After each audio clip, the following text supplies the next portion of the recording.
Hello, my name is Philip and this is 4 Phrasal Verbs. If you're new to my channel, welcome. In this video, I'm going to be talking about phrasal verbs with look as the main verb. They are look up to, look down on, look forward to, and look through. Here are the contents of this video along with the chapter times. Down the bottom in the progress bar are YouTube's chapter dividers, and in the text description are quick jump links. All of those things mean that you can go to any part of the video that interests you.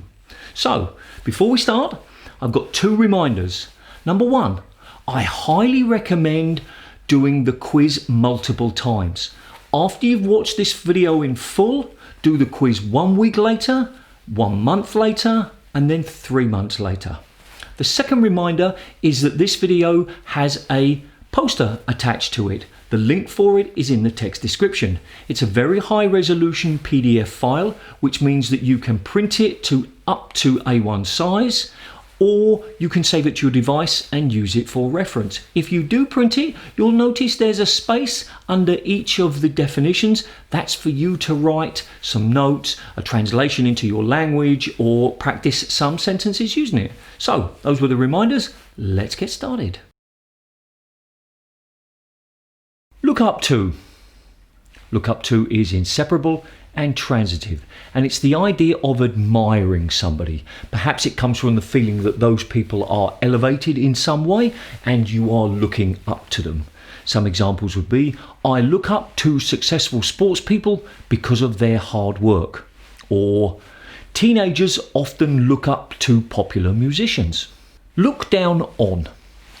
Look down on is inseparable and transitive, and it means to feel superior to somebody, almost as if you were elevated and then those people were looking down on the other people. Some examples, wealthy people seem to look down on poor people. Or, you shouldn't look down on somebody just because of the clothes they wear. Look forward to. Look forward to is inseparable and transitive, and it means to anticipate the future with excitement or pleasure. We look forward to working with you. I'm not looking forward to my exams next week. Now, in this case, you can have I look forward to, which is a little bit more formal, or I am looking forward to, and the second one is a little bit more informal. It's one of the few phrasal verbs that are very common in formal situations, especially in business. That last line, we look forward to hearing from you, is very, very common, and it means we are anticipating your reply with pleasure and hopefully excitement. Look through. Look through is inseparable and transitive, and it means to review or to search something. The first thing I do in the mornings is look through my messages. Why don't you look through those t-shirts to see if you like any?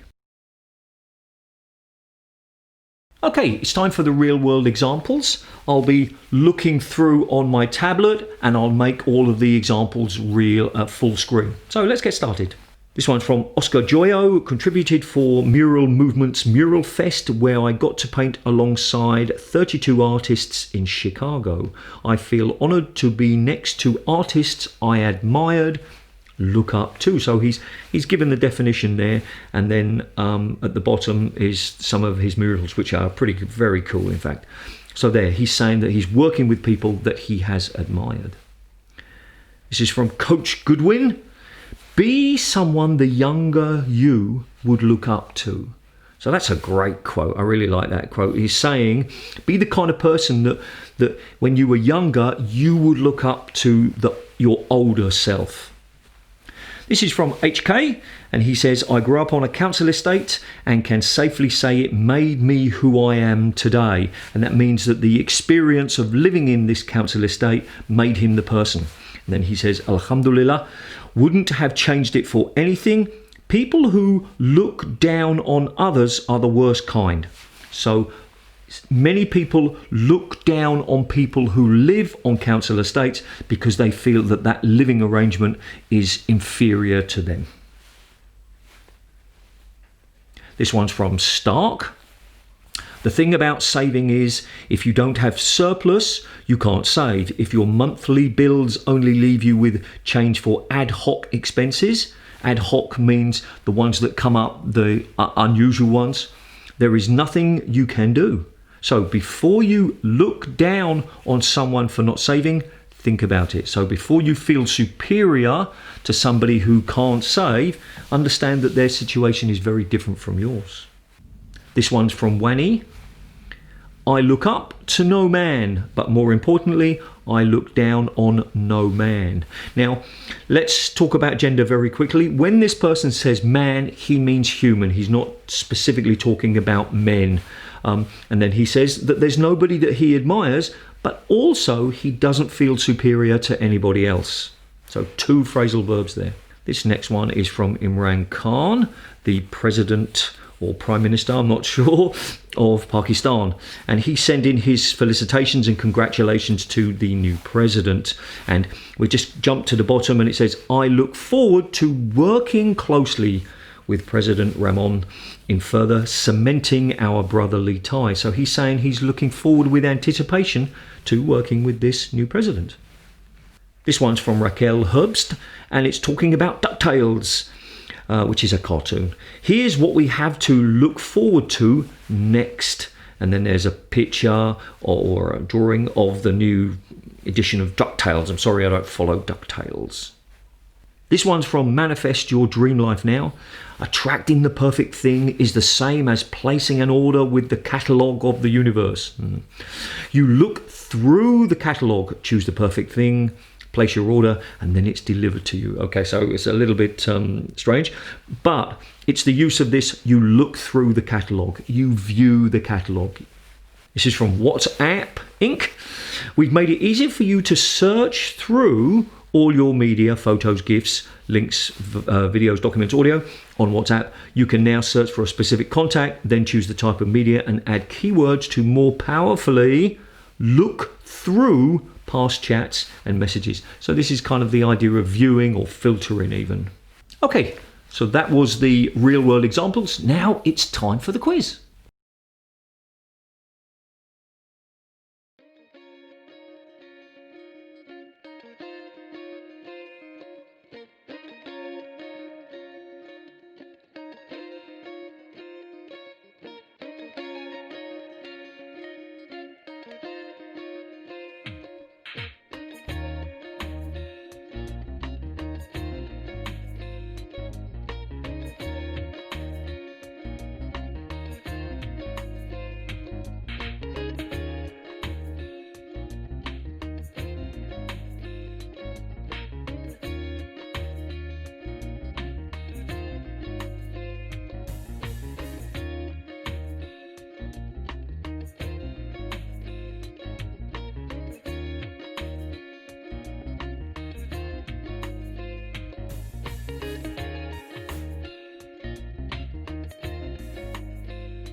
Hope you got all of those answers correct. So it's the comment homework, and it's the usual comment homework. So if you've seen any of my videos before, you'll know that there are 3 parts.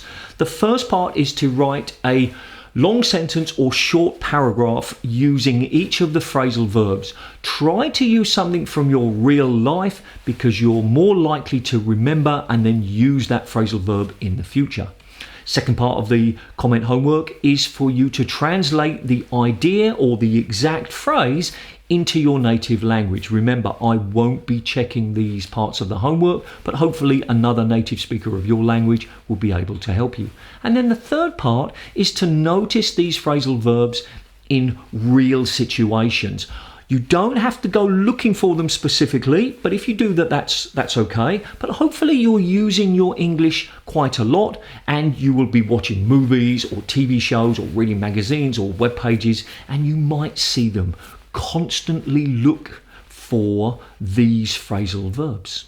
This is a subscribe button. If and only if you think my content is useful, please subscribe and turn on that notification bell. This is a basic introduction to phrasal verbs, and this is a video that YouTube thinks is a good fit for you based on what you've been watching. And remember, do something every single day to improve your English. See ya.